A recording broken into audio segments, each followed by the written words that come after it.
Okay, thank you so much. Good afternoon, everyone, and then thank you for attending my lecture today. First I would like to sincerely thank Dr. Peter Stack for inviting me and the Asian School of Business for giving me the opportunity to speak today. It is an honor to share my experience and reflections with such a distinguished audience, and I hope my talk will offer useful into the changing landscape of scholarly communication and research evaluation. Yeah, let me go through the slide. I actually prepared the 90 slide, but it's a lot of images, so I think we can go through one by one very quickly because and here's the front page of the quality and quantity. As you can see, the submission to the first decision take less than 1 month, which means we are working very hard. And this is another journal, for which I'm working at the EIC. It is also indexed in the Scopus. And then this is the third journal I'm working at EIC. It is a baby journal. It just started. So academic publishing is changing. In the past, it was a one-way process from knowledge discovery, peer review, and publication. Now, communication is more interactive using platforms like the Pubruns. I'm not sure, have you ever heard of Pubruns? They track all the review activities, and then Altmetrics I'm going to talk today. And Altmetrics to track impact beyond, the traditional citations. So this is my inaugural editorial, back to the 2020. I want to promote global inclusion and methodological diversity because the quality and quantity has been very prestigious journal in Europe. So I like to encourage participation from scholars in Asia and Africa, Middle East, and then North and South Americas. So beyond the Europe. So important context. Here are some important context about the changing academic landscape, but I do not go into the details. You can see some of the keywords I highlighted: interactive and responsive models, and then global inclusion and methodological diversity. Here I use a framework I call the 4Cs. Yeah, I'm going to do that. Yeah, in the later part. Okay. So I use a framework I call the 4Cs. The codification and citing, and then communication, and then cooperation. So codification is publishing knowledge for the scientific record, and then citing is in acknowledging others' work. Communication, sharing research on digital platforms, and then cooperation. So collaboration across disciplines and borders. So today, collaborate or fall behind is refreshing, publish or perish. So this is what I have written for my inaugural editorial. So there's no more publish or perish, and we are going to the collaborate or fall behind. Okay, so here are the details for the 4C theory. So codification is the knowledge is formally documented and shared through the academic publishing. And citing, scholars acknowledge and build upon each other's work through the citations. And communication, research dissemination now include curation and sharing via digital platforms. And cooperations, true innovation happens through the collaboration across disciplines, institutions, and borders. So this is a 4C theory I have proposed. And then even another concept here, the research mobilization, comparable to the political mobilizations. So research should not stay inside the journals. We must tailor our communication for the outside world, policymakers, industry, and then the public. So good communication increases the research impact. So for you, as a researcher, or for you as the journal editors, if you want to have the good research, the good communication, is necessary. So good communication increases research impact, and then this is regarded as the research mobilizations. So let's go with quick look at quality and quantity if we are interested in the submitting and then publishing. So here, the more than 2/3 of the papers are desk rejected. So we are receiving a little bit less than 1,000 papers, and then I am desk rejecting 2/3 of papers. Here is the interview with the Oxford professor, on my EIC experience. So what I replied to him as editor-in-chief since 2020, one of my biggest challenges is finding reviewers, especially for interdisciplinary submissions. So it's very difficult, and then getting more difficult to find the reviewers. Take a look at these interdisciplinary submissions, but still, the most rewarding part is expanding my global network and helping scholars improve their work, just like today. So, this experience of being an editor-in-chief provided me, some kind of reward.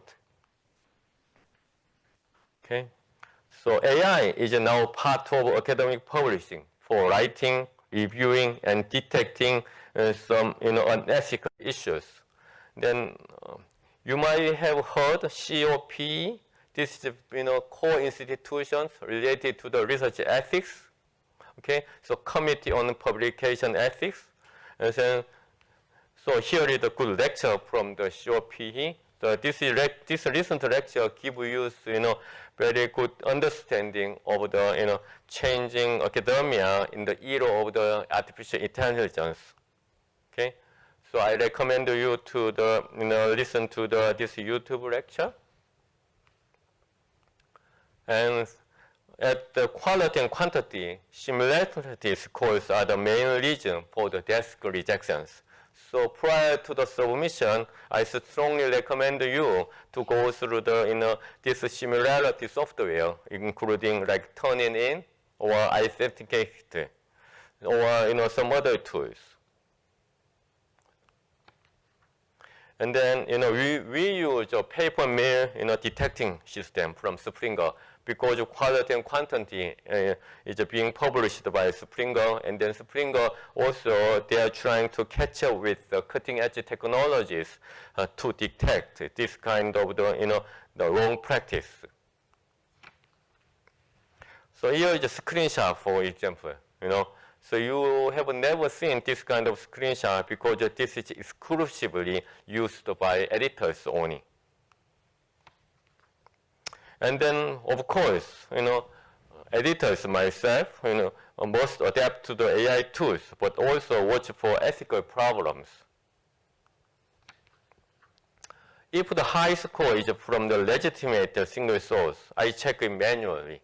So sometimes this is a very high score, as you can see, like the 63% overall similarity, and then this comes with one single source, but this source is a very legitimate source. In that case, I do not desk reject. Okay. And then reviewer selection, and selecting reviewers is sometimes harder than making the editorial decision. But past reviewer performance very matters here, as you can see, like the past reviewer performance. So I recommend you, to take a part in the reviewing, and then that really helps, to increase your recognition, by the journals. So review selection, desk rejection may be determined by prior performance. So everything is being recorded. Desk rejections can take time, but I always try to be respectful to authors.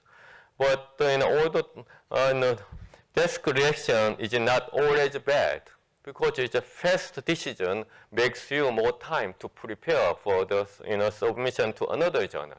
Okay, so it's better than you got rejected from the 2-round reviews or 2-round revisions.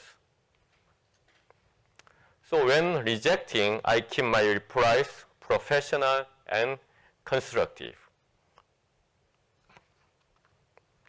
So, and I have also introduced associate editors, often active associate professors or junior scholars to handle some submissions.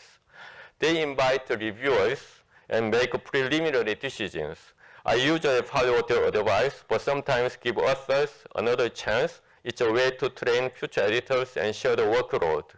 So it's also very, useful for you as author to get, acquaintance with associate editors, because they are the real, people who is handling your papers. So transparency policy. So, if an associate or guest editor is an author on the paper, they must declare it. They cannot choose reviewers for their own work. So we have this kind of transparency policy. And this keeps the process fair and transparent. And then this is automatically controlled. As you can see, like this editor has co-authored with one of the current authors on current or past publications. In this case, I will not assign, this paper to the, the associate editors. So this is, being automatically controlled, or there are no conflict of interest between the editor, the authors of these submissions. In particular, I included this slide because of the mention of the Sloan Foundations. Here, Sloan Foundation, because ASB has, in collaboration with the Sloan Management School of Business, and then also interesting acknowledgement here, no salary. Yeah. So that is, I included this slide for today's presentation. That's it. So I set also strict protocol for special issues to maintain quality. Proposals are carefully screened. This avoids misuse of special issues just to increase submissions. As you know, some open access journals, they have many, special issues because just to increase submissions, and then also the APC, article processing chart. Okay, this is all pretty much all from the my editor-in-chiefship for the quality and quantity. I want to show you this screenshot from famous article in the journal Science. Science is the most famous journal, titled "Who's Afraid of Peer Review?" The article details the fascinating sting operation, where a journalist submitted a completely fabricated scientific paper to hundreds of open access journals, published by famous publishers, including Elsevier, Springer, and then not, scientific person who did, journalist, journalist did, as the, investigative reporting. So, and then this was published in the Science. The paper was designed with obvious fundamental flaws. It should have been immediately rejected. Okay, so kind of sting. But guess what? It was accepted by over 150 journals. This, scientific investigative journalism revealed the dark side of open access academic publishing. This took place with, very prestigious publishers and then their belonging journals. So, these journals charge researchers to publish their work, but offer little to the no legitimate peer review.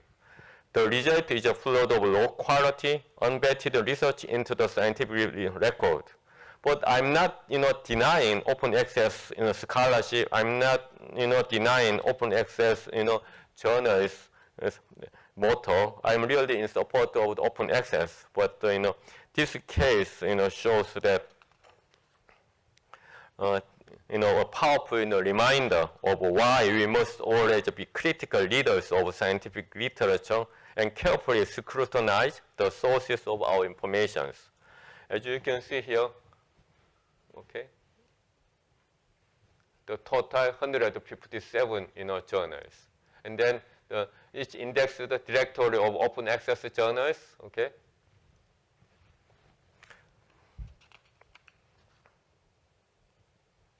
So it raised a critical question for all of us in academic. and science, if the gatekeepers of scientific knowledge, the peer review system, can be so easily fooled. What does it mean for the quantity and quality and trustworthiness of the research we all rely on? So we have to think about this peer review system, and also misuse of AI, and also the reviewers.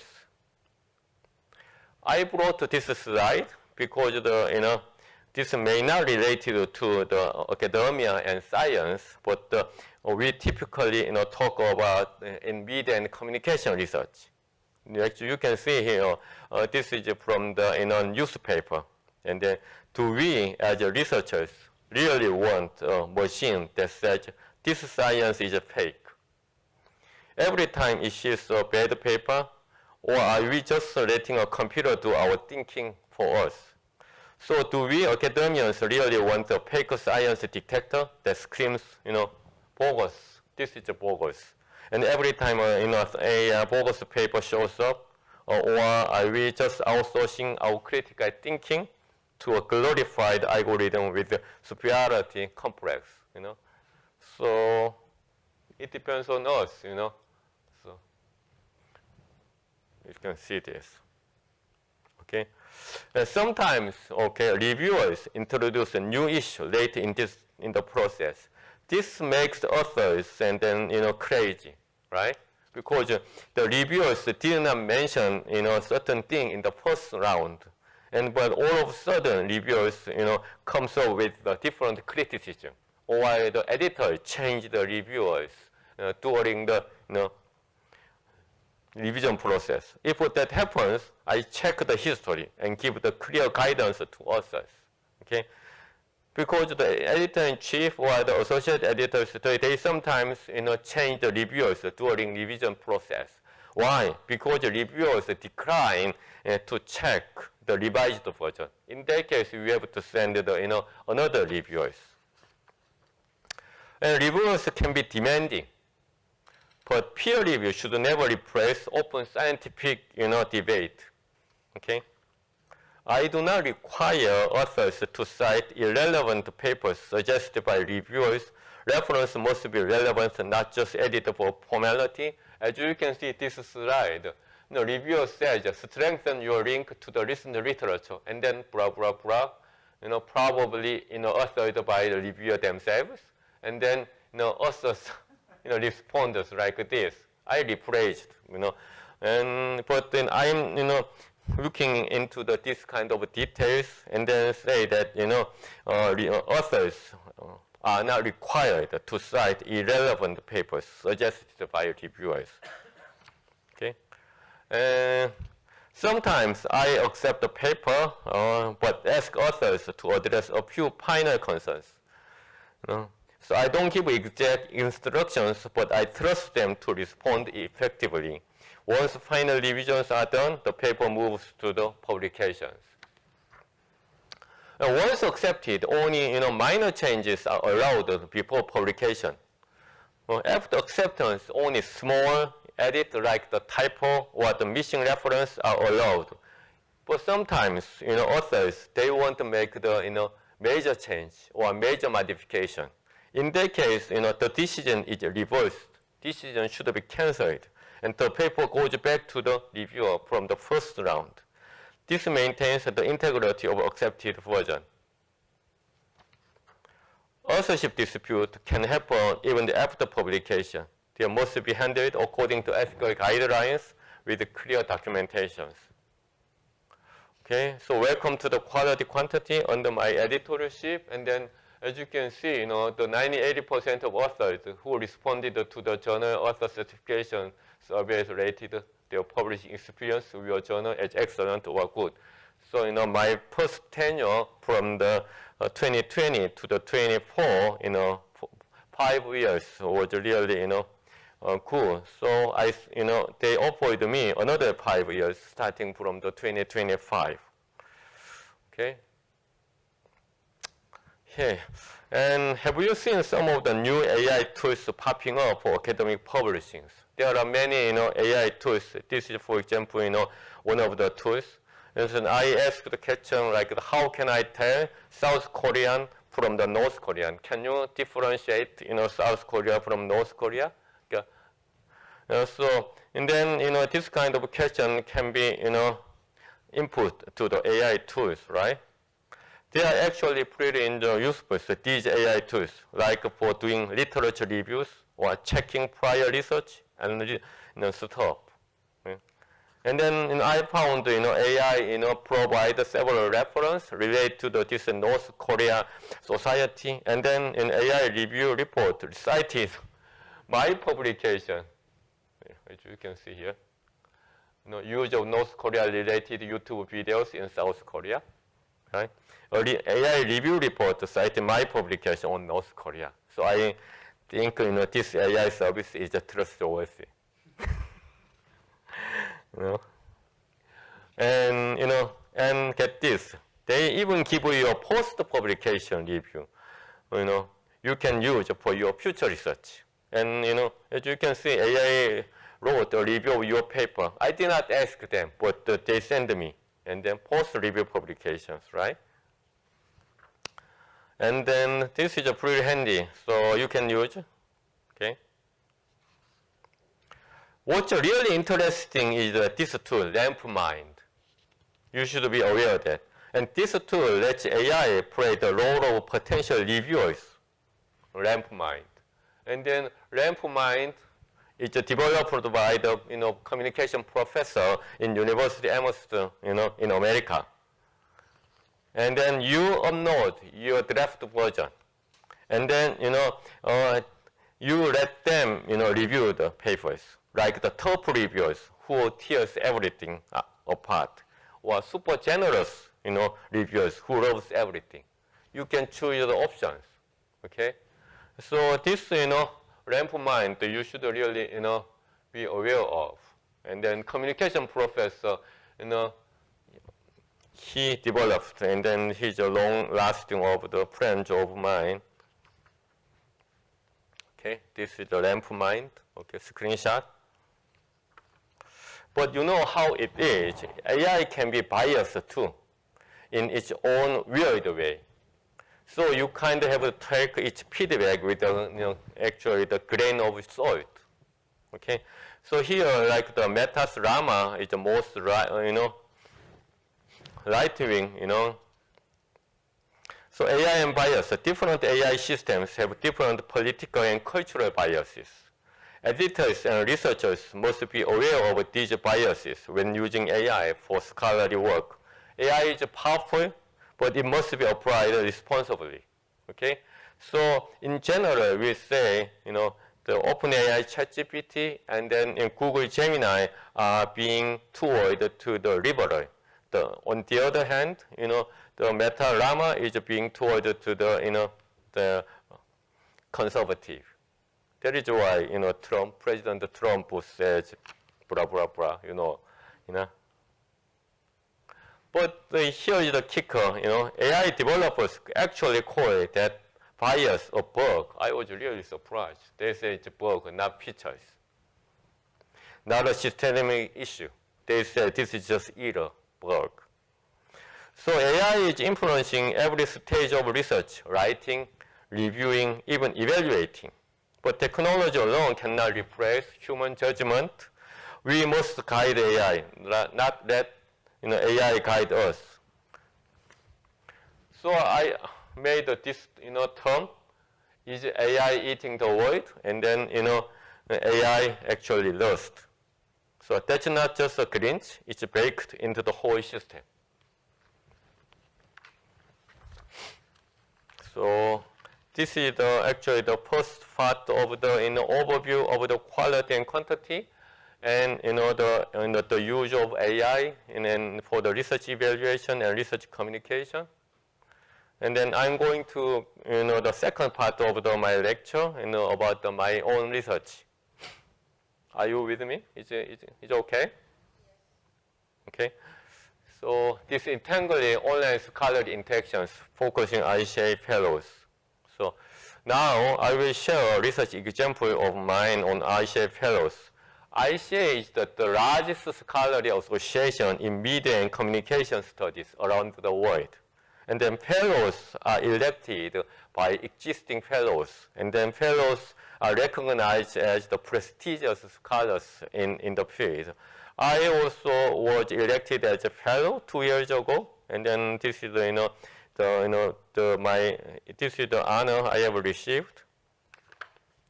So this study analyzed the online presence of ICA fellows using Arithmetrics and Dimensions.ai. I'm going to the Arithmetrics, as Peter asked. We explore how research circulates in different communication space. This reflects broad changes in scholarly communications. Okay. We analyzed online scholarly interactions of International Communication Association fellows using arithmetic dimensions. And then, this study focused on how research circulates across different platforms, what we call the quadruple helix space. So as you can see, communication overlay diagram. I'm not, diving into the details of the quadruple helix framework today, but just so you know, this diagram shows how different communication systems overlaps in research dissemination. The triple helix model is expanded to include more actors. It illustrates the complexity of modern knowledge exchange. In this regard, I'm paying a tribute to the late Professor Ruth Rados, who passed away. He's the founder of triple helix model. And then this is the triple helix model, institutional collaboration, university, industry, and government. And then this is the person, Ruth Rados. Innovation genes. This is the business school. It evolved from the triple helix into all kinds of the enterprise, versions with some pretty innovative twists along the way. Innovation depends on the interaction between ideas, institutions, and the environments. Okay. So even neo triple helix model. This model integrates triple, quadruple, and quintuple helix concept. It connects innovation with the social structures and then environment. And then this model shows 3 communication systems interacting in tetrahedron structures. It helps explain complex relationships in research disseminations. What about the transitive and cycling triad? Here we see the patterns of scholarly interactions.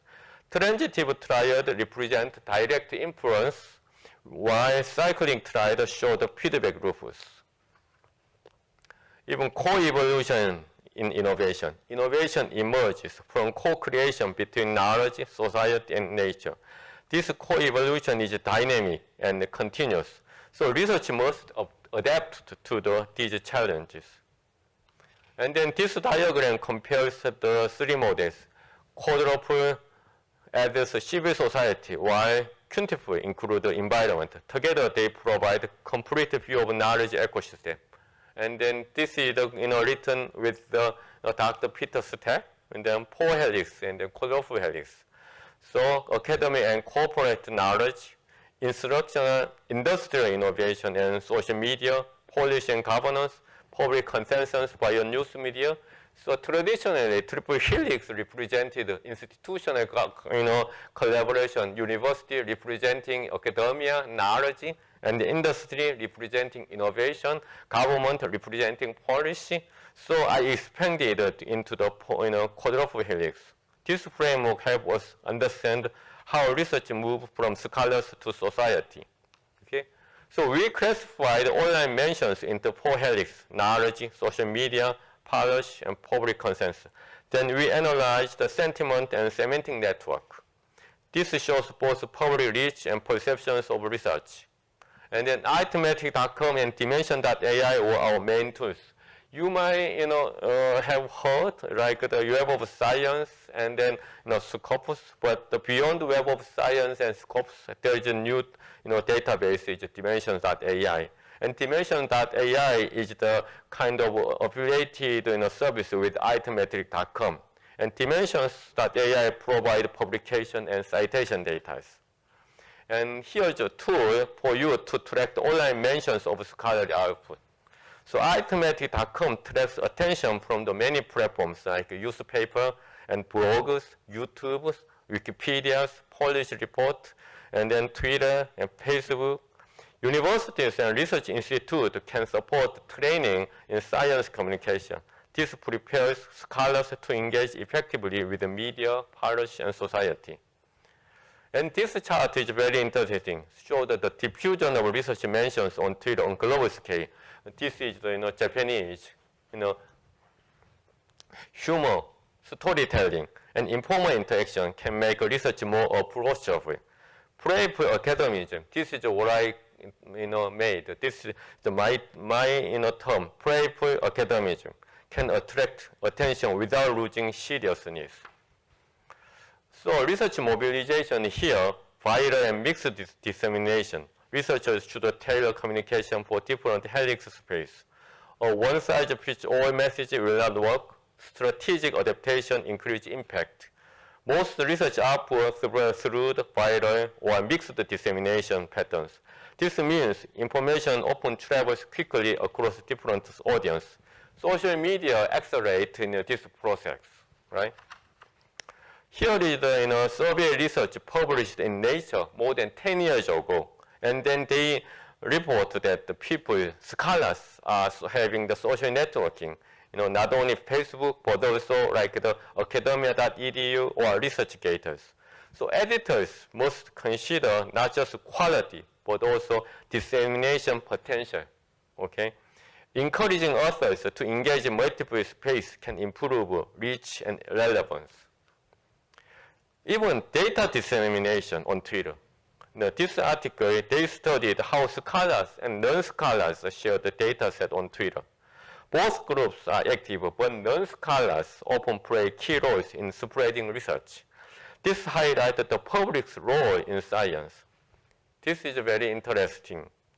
Good example of playful academism. You know this person, right? Who he is, right?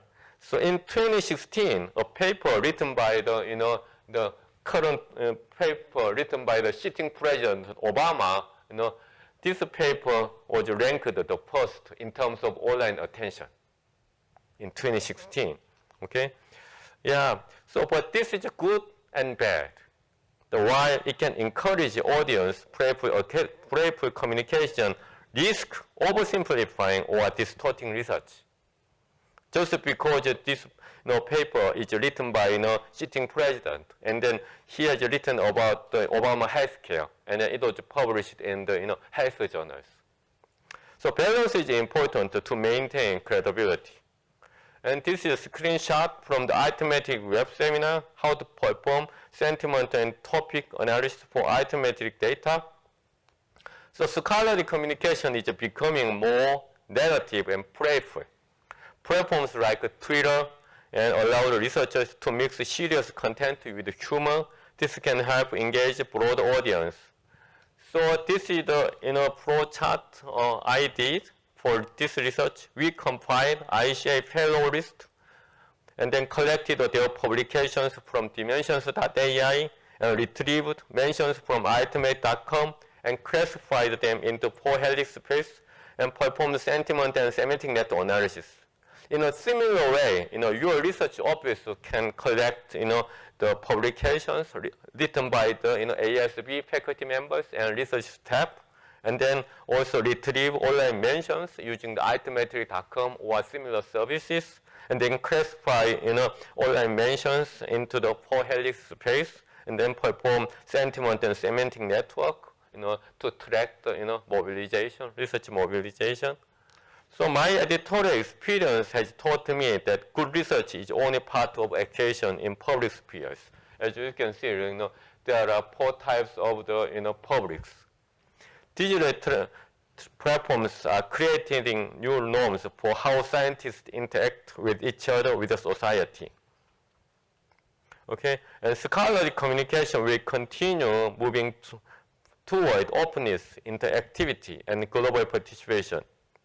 So editors and researchers must evolve with these trends. So ICA fellow study showed that the power of cross-platform analysis. So knowledge space, and then social media space, policy and government, and then, public space. This is the operational definitions, and then what kind of platforms can be classified as the triple helix space. And this is a data collection process. We follow the step-by-step method, and then this ensures the structural approach. The result shows patterns across platforms. So key findings here. So we found over 11,000 iShape Fellows research articles mentioned online. And Twitter dominates research mentions at most 76%. News, blogs, and Facebook followed. And so you can also track the research published by ASB, and then who are the most active disseminator in online. And patent citations had the most positive tones. Wikipedia entries tended to be more negative. Specifically speaking, research titles mentioned by patent platform had the highest positive sentiment, meaning they often used optimistic languages. However, the titles mentioned by Wikipedia entries were more negative, often questioning or critiquing their research subject. This shows how perceptions changed by platform. Okay? And this table shows all platforms, their volume and sentiment scores.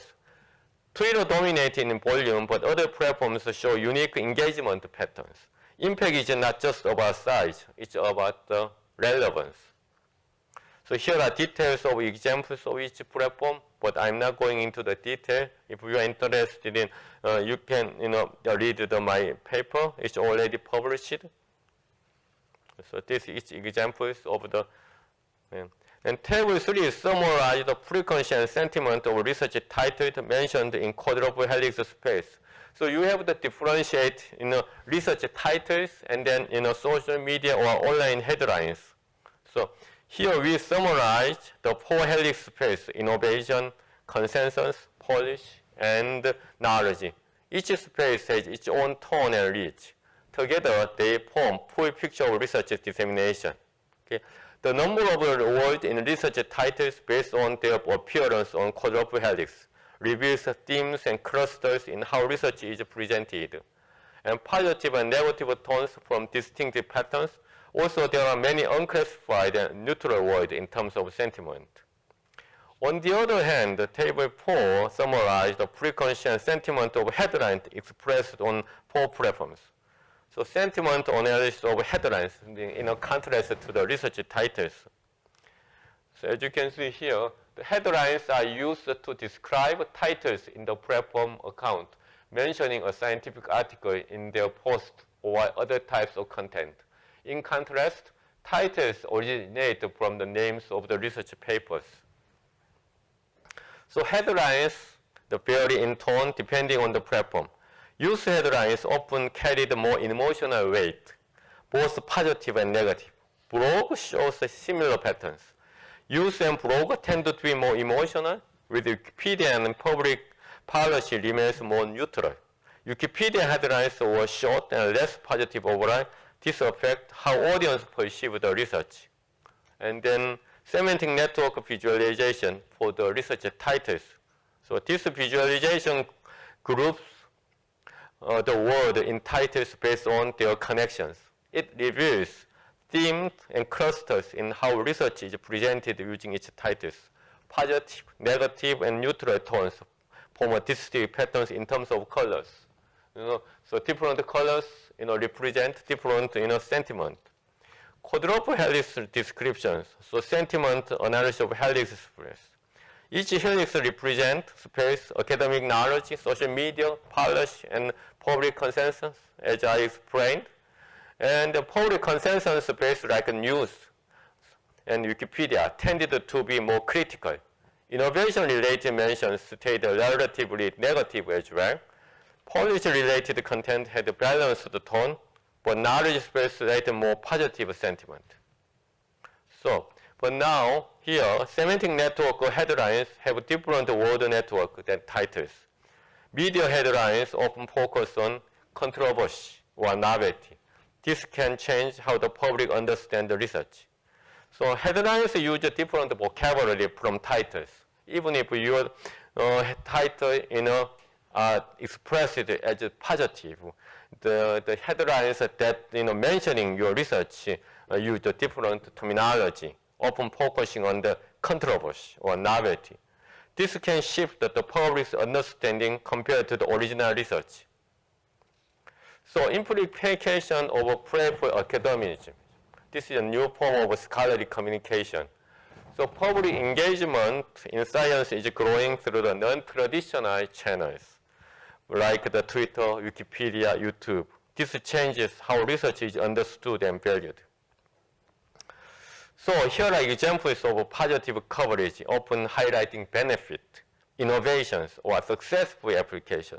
Positive framing can boost interest and acceptance. Negative sentiment example shows negative framings, such as the highlighting risk, failure, error, controversy. Negative stories often spread faster than but can damage trust. And public consensus headlines are the most emotional, while policy and knowledge headlines are the most factual. This shows the different communication style needed for each audience. Okay, so let me go to conclusions. So quadruple helix platforms are reshaping how research is spread and how the public engage with the science. For example, public consensus headlines were the most emotionally charged. Innovation headlines were most balanced but still leaned toward positive. Public policy and knowledge space had the least emotional variations. We must adapt our communication strategies and remain open to new methods of research evaluations. Okay, so this is what. And then. Hello, my name is Anna. I'm an AI avatar. I recommend that you go to Professor Han Woo Park's YouTube to stay up to date on a variety of current affairs in South Korea and throughout the world. So this is my YouTube channel, and then you can screen, okay? So I have seen many changes since I started as editor-in-chief. The challenges are real, but so are the opportunities. We are in exciting time for academic publishing. Thank you for your attention, and then I am happy to take any questions and discuss how we can improve the scholarly communication. Okay? Thank you very much.